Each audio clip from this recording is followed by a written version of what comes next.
सब धरती कागज करूं, लिखनी सब बनमाए, सात समुद्र की स्याही करूं, गुरु गुण लिखा न जाए। अर्थात चाहे पूरी धरती को कागज बना दिया जाए, पूरे जंगल को, पूरे वन को कलम बना दिया जाए, चाहे सात समुद्रों को स्याही बना दिया जाए, फिर भी गुरु के गुणों की व्याख्या नहीं हो सकती। नमस्कार दोस्तों, मैं वीना आप सभी का स्वागत करती हूँ वीना की वाणी में। आप सभी को गुरु पूर्णिमा की हार्दिक हार्दिक शुभकामनाएं। जी हाँ, तो गुरु पूर्णिमा आज का दिन हर उस शिक्षक को, गुरु को, आचार्य को समर्पित है जिन्होंने हमें जीना सिखाया, जिन्होंने हमारा मार्गदर्शन किया, जिन्होंने हमें शिक्षा दी, जिन्होंने हमारे जीवन के अंधकार रूपी अज्ञान को प्रकाश रूपी ज्ञान में भर दिया। समर्पित है उन सभी गुरुओं को, उन सभी आचार्यों को गुरु पूर्णिमा का ये पर्व। तो गुरु, गु यानी कि अंधकार और रु यानी कि प्रकाश। तो गुरु यानी कि अंधकार को प्रकाश में बदलने वाला गुरु है। जी हाँ, सही मार्गदर्शन करने वाला गुरु है। मोक्ष का, मुक्ति का मार्ग दिखाने वाला गुरु है। हमारे जीवन को सही दिशा दिखाने वाला गुरु है। सो गुरु की व्याख्या नहीं हो सकती शब्दों में। गुरु अपने आप में एक महान व्यक्तित्व है। गुरु वो है जो हमारी आत्मा को उस परमात्मा से मिलाने का रास्ता दिखाते हैं।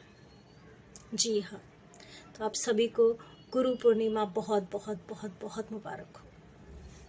आषाढ़ मास के शुक्ल पक्ष की पूर्णिमा को मनाई जाती है गुरु पूर्णिमा। इसे जुलाई की पूर्णिमा भी कहते हैं। वैसे तो गुरु पूर्णिमा अपने आप में एक बहुत महत्वपूर्ण दिन है। इस दिन, जैसा कि मैंने बताया, हम अपने गुरु, अपने आचार्यों को, जिन्होंने हमारे जीवन में एक बहुत बहुत बहुत अहम भूमिका निभाई है, उनको थैंक यू बोलने का एक अवसर है, एक दिन है। उनके प्रति कृतज्ञता व्यक्त करने का, उनके प्रति आभार व्यक्त करने का एक दिन है। वैसे देखा जाए तो गुरु पूर्णिमा हमारे लिए हर दिन है। जब जब हम अपने गुरु की बातों को याद करते हैं, गुरु के बताए हुए रास्ते पे चलते हैं, हर वो दिन हमारे लिए गुरु पूर्णिमा है। लेकिन फिर भी अगर देखा जाए तो इस गुरु पूर्णिमा का एक ऐतिहासिक महत्व भी है, जिसने इस दिन को बहुत खास बना दिया है। तो वो ऐतिहासिक महत्व क्या है? तो सबसे पहले अगर देखा जाए तो गुरु पूर्णिमा को व्यास पूर्णिमा भी कहते हैं। क्यों? क्योंकि इस दिन, जैसा कि हम सब लोग जानते हैं, बहुत ही महान ऋषि हुए हैं वेद व्यास जी, उनका जन्म हुआ था। इसीलिए इसे व्यास पूर्णिमा भी कहा जाता है। लगभग 3000 ईसा पूर्व उनका जन्म हुआ था और वो इतने महान ऋषि हुए हैं, इतने महान ज्ञानी हुए हैं कि उन्होंने महाभारत और चारों वेद जैसे महान ग्रंथ लिखे हैं, उपनिषद लिखे हैं, पुराण लिखे हैं। इतने महान वो ज्ञानी महात्मा पुरुष हुए हैं। वेद व्यास जी को मानव जगत का गुरु भी कहते हैं। तो पहली खासियत तो ये है कि इस दिन वेद व्यास जी का जन्म हुआ था। बहुत खास दिन है। और दूसरी खासियत क्या है? शिव जी, हमारे शंकर भगवान, हमारे आराध्य, हमारे आदि देव, हमारे आदि गुरु शंकर भगवान आज ही के दिन, यानी कि गुरु पूर्णिमा के दिन ही आदि योगी से आदि गुरु बने थे। उन्होंने इसी दिन पहली बार सप्त ऋषियों को ज्ञान दिया था और फिर सप्त ऋषियों ने उसी ज्ञान को फिर आगे फॉरवर्ड किया। तो ये दिन वैसे भी खास है। और तीसरी बात, इस दिन भगवान बुद्ध, जिन्हें हम सिद्धार्थ के नाम से भी जानते हैं, तो उन्होंने इसी दिन निर्वाण प्राप्ति के लिए अपना घर संसार अपना छोड़ा था, घर संसार छोड़कर वो इसी दिन निकले थे। दूसरी बात, भगवान बुद्ध ने इसी दिन यानी कि आज के दिन ही अपने शिष्यों को पहली बार निर्वाण प्राप्त करने के बाद जो प्रवचन दिया था वो भी आज ही का दिन था, है ना।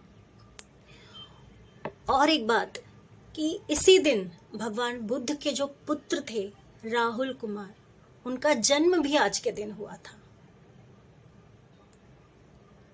है ना मजे की बात। और एक चीज और, आज ही के दिन महावीर स्वामी जी ने आज ही के दिन अपने शिष्यों को ज्ञान दिया था, है ना खास दिन आज का। तो ये खासियत है। और एक बात, आषाढ़ मास की पूर्णिमा से ही यानी कि आज के दिन से ही ऋतु परिवर्तन भी होता है। और ऋतु परिवर्तन होने की वजह से क्या होता है कि आने वाली फसलें कैसी होने वाली है, हवा की दिशाओं को और मौसम का अनुमान लगा के ये डिसाइड किया जाता है कि आने वाली फसलें कौन सी होंगी। ये भी एक खास वजह है आज के दिन की। हर वो चीज़, हर वो व्यक्ति गुरु है जो हमें कुछ सिखाए, जिससे हमें कुछ जानने को मिले, जिससे हमें कुछ सीखने को मिले। सीखने की कोई उम्र नहीं होती है, जब तक इंसान है वो सीखता ही रहेगा और सीखना भी चाहिए। तो हर वो परिस्थिति हमारी गुरु है जो हमें कुछ सिखा कर गई है। हर वो व्यक्ति हमारा गुरु है जिससे हमें कुछ सीखने को मिल रहा है, जिससे हमें कुछ जानने को मिल रहा है। हमारी किताबें हमारी सबसे सच्ची गुरु हैं। किताबों में ज्ञान का भंडार है, किताबें हमारी गुरु हैं। तो हमें हमारा सबसे पहले गुरु जो हैं, जन्म लेते ही जो सबसे पहले गुरु जो हैं हमारे माता पिता हैं, जिन्होंने हमें जीना सिखाया, जिन्होंने हमें संस्कार सिखाए, हमारे गुणों को निखारा। हमारे माता पिता, हमारे शिक्षक, हमारे गुरु हैं। उनके लिए आभार, उनके लिए कृतज्ञता व्यक्त करने के अलग अलग तरीके हो सकते हैं। कोई उनके चरणों में फूल अर्पण करता है, कोई उन्हें प्रसाद अर्पण करता है ना, कोई उन्हें वस्त्र अर्पण करता है, कोई उन्हें उनका धन्यवाद, अलग अलग तरीके से लोग उनका धन्यवाद व्यक्त करते हैं अपने गुरुओं का। गुरुओं की व्याख्या की जाती है, गुरुओं के लिए भजन गाए जाते हैं, गुरुओं का सम्मान किया जाता है। अलग अलग तरीके से गुरुओं के प्रति अपनी कृतज्ञता व्यक्त की जाती है, अपना आभार व्यक्त करने के अलग अलग तरीके हो सकते हैं। बहुत सारी मान्यताएं हैं हमारे हिंदू संस्कृति में। गुरु पूर्णिमा के दिन दान करना चाहिए, गुरु पूर्णिमा के दिन मंदिरों में पूजा करनी चाहिए, गुरु पूर्णिमा के दिन।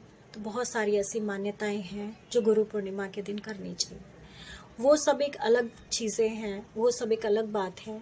लेकिन मेरी नज़र से देखा जाए तो कोई भी गुरु की सच्ची गुरु दक्षिणा तभी हो सकती है जब आप उन गुरु के बताए हुए रास्ते पे चलें, गुरु के बताए हुए आदर्शों का पालन करें, गुरु के बताए हुए मार्ग पर चलें, उनका अनुसरण करें। इससे बड़ी श्रद्धा, इससे बड़ा धन्यवाद, इससे बड़ी कृतज्ञता और इससे बड़ी गुरु दक्षिणा मेरी नज़र में हो नहीं सकती है। एक गुरु का शिक्षा देने का मकसद तभी पूरा हो सकता है जब शिष्य उसका अनुसरण करे। सिर्फ सुन के रटना नहीं है, उसका अनुसरण करना है, उसका पालन करना है, तभी एक सच्चा धन्यवाद उस गुरु को होगा, है ना। तो हर कोई इस गुरु पूर्णिमा के पर्व को अपने अपने तरीके से सेलिब्रेट कर रहे होंगे। मैंने भी एक छोटा सा सेलिब्रेशन किया है अपने दोस्तों के साथ मिलकर। चलिए आपको दिखाती हूँ कि मैंने गुरु पूर्णिमा कैसे सेलिब्रेट की अपने दोस्तों के साथ। चलिए देखिए।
बाद फिर हम सब ने बैठ के 1 घंटे तक ध्यान किया।